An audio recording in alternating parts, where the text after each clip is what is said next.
Polisi masih menyelidiki penyebab kematian 7 remaja yang jasadnya ditemukan mengapung di Kali Bekasi, Jawa Barat 22 September lalu. Polisi akan memeriksa rekaman CCTV dan juga telepon seluler yang diduga milik para korban.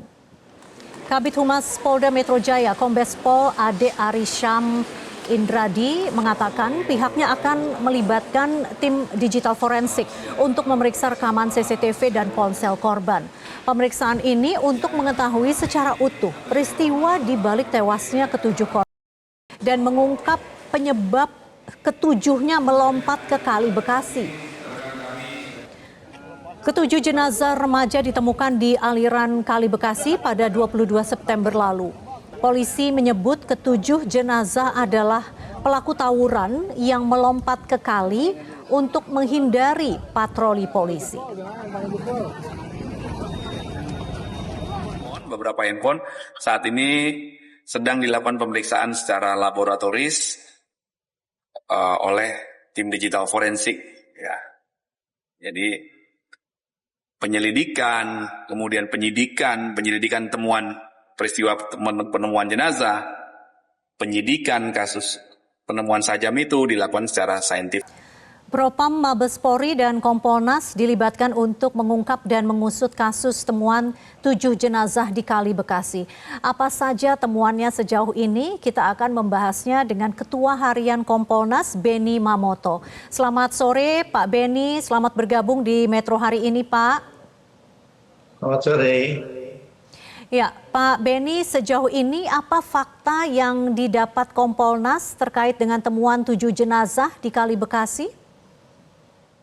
Ya, tadi malam kebetulan dari siang menjelang sore sampai malam kami di Polres Bekasi sudah menerima paparan dalam gelar perkara tentang penanganan penemuan 7 jenazah dan penyidikan 3 tersangka yang membawa senjata tajam.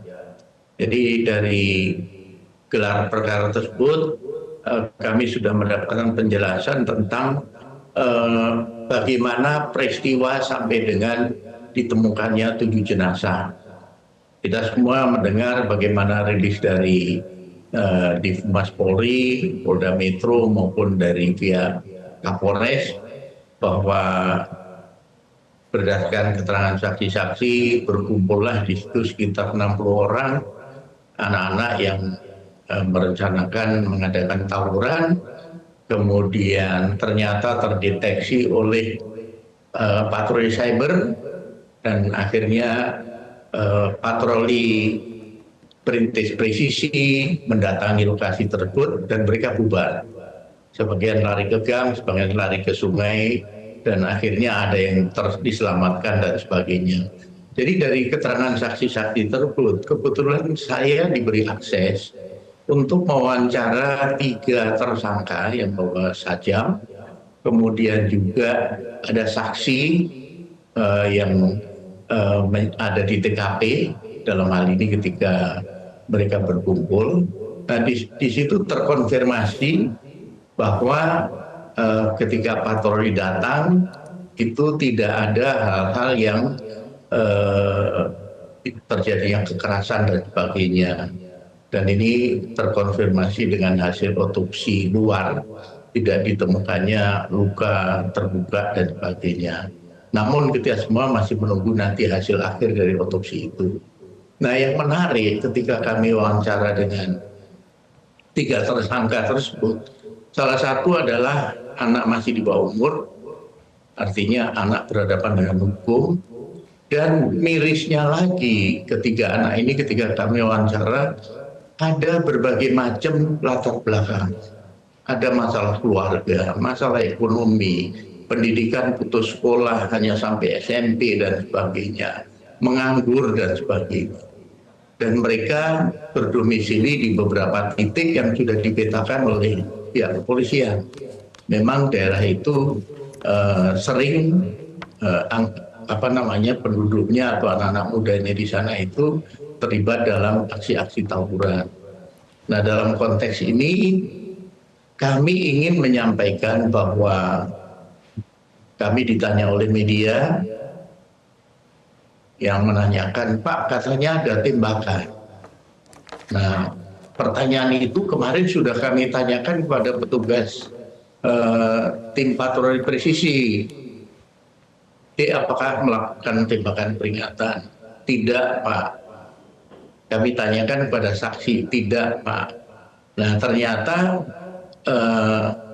memang ada saksi yang pernah diperiksa.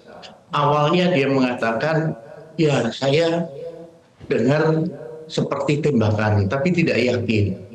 Nah, ketika mau di BAP, dia mengatakan, Pak, saya nggak yakin itu tembakan atau tidak. Nah, hal seperti ini sering terjadi, mungkin karena panik, mungkin karena situasinya, kemudian yang bersangkutan menjadi sensitif. Nah, ini kami sampaikan bahwa hasil pemeriksaan Fitpropam tidak ditemukan itu, dan hasil wawancara kami langsung dengan saksi, kemudian tersangka, kemudian tugas patroli juga tidak ada tembakan peringatan itu. Iya. Ini Pak Beni, apakah ya, saya izin Pak, saya mau tanya Pak, mau konfirmasi dari pencarian fakta yang dilakukan oleh Kompolnas, tadi Anda mengatakan sudah memeriksa tersangka saksi, begitu ya Pak? Apakah ada keterangan saksi yang berbeda dengan keterangan dari patroli presisi yang ada di lapangan, Pak? Ya, saksi yang kami dengar tentunya sebatas apa yang dia lihat, dia dengar, dia alami. Demikian juga dari pihak patroli. Posisi mereka berbeda, sehingga keterangannya otomatis juga tidak bisa pas seperti satu dengan yang lain itu sama. Tapi yang jelas beberapa poin yang disampaikan oleh mereka adalah, ya mereka ketika berkumpul, minum minuman keras, kemudian datang patroli, mereka ketakutan, kabur semua. Nah, kaburnya ini sekelompok lari ke gang, sekelompok lagi lari ke arah sungai untuk menyelamatkan diri. Nah, kemudian ada juga yang sempat ditolong oleh patroli presisi.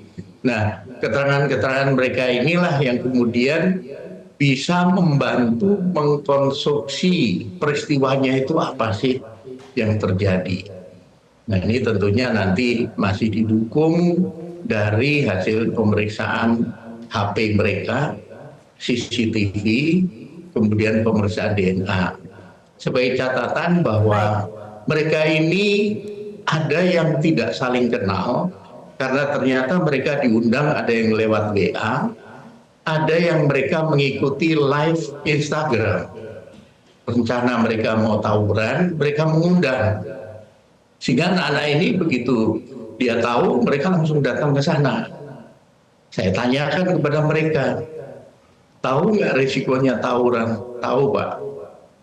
Tahu nggak risikonya kalau nanti kalian dibabat pakai senjata tajam yang begitu panjang? Tahu, Pak, bisa mati. Tahu nggak bahwa senjata tajam itu ada risikonya? Tahu. Kenapa kamu lakukan?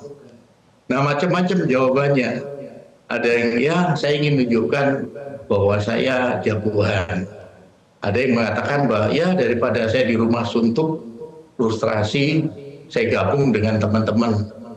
Nah, ini menjadi catatan tersendiri bahwa kompleks masalahnya, masalah tawuran ini.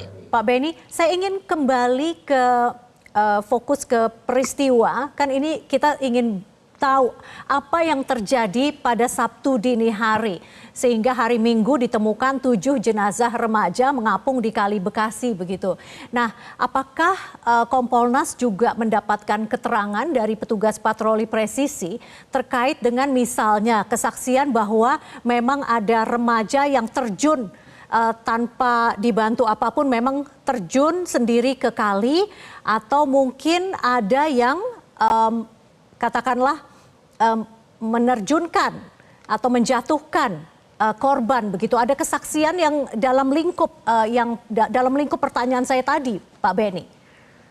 Ya, perlu disampaikan bahwa ketika kami wawancara dengan petugas patroli, yang bersangkutan menyampaikan bahwa setelah mendeteksi adanya rencana tawuran, mereka langsung menuju ke lokasi, karena itu kan terbuka undangan buat siapa yang mau ikut. Ke sana menemukan sekelompok anak-anak sekitar 60 orang sedang berkumpul. Kemudian ketika mereka turun dari motor, mereka bubar semua lari, ada yang ke gang dan ada yang ke kali. Suasananya gelap. Dan anak-anak ini tidak terbiasa ataupun tidak tahu persis bagaimana kondisi sungai, kemudian kecuramannya, kedalamannya, dan sebagainya. Nah, pengaruh minuman keras menjadi penting. Ketika mereka mengonsumsi minuman keras, maka mereka cara berpikir, bersikap, bertindak tidak akan normal lagi. Ketika takut bisa berlebihan, tapi ketika berani juga bisa berlebihan untuk melawan petugas. Nah, ini diceritakan oleh pihak patroli bahwa mereka lari kemudian dikejar. Yang ke arah sungai akhirnya ada yang bisa diselamatkan karena mereka tidak mampu untuk menyeberang. Diselamatkan kemudian digabungkan dengan yang lain. Jadi sementara penjelasan dari pihak patroli demikian dan ini sudah dilakukan pemeriksaan per berita acara oleh Bidpropam. Baik, Pak, berarti patroli presisi mengetahui ya bahwa memang beberapa remaja. Jelajahi cara baru mendapatkan informasi. Download Metro TV Extend sekarang.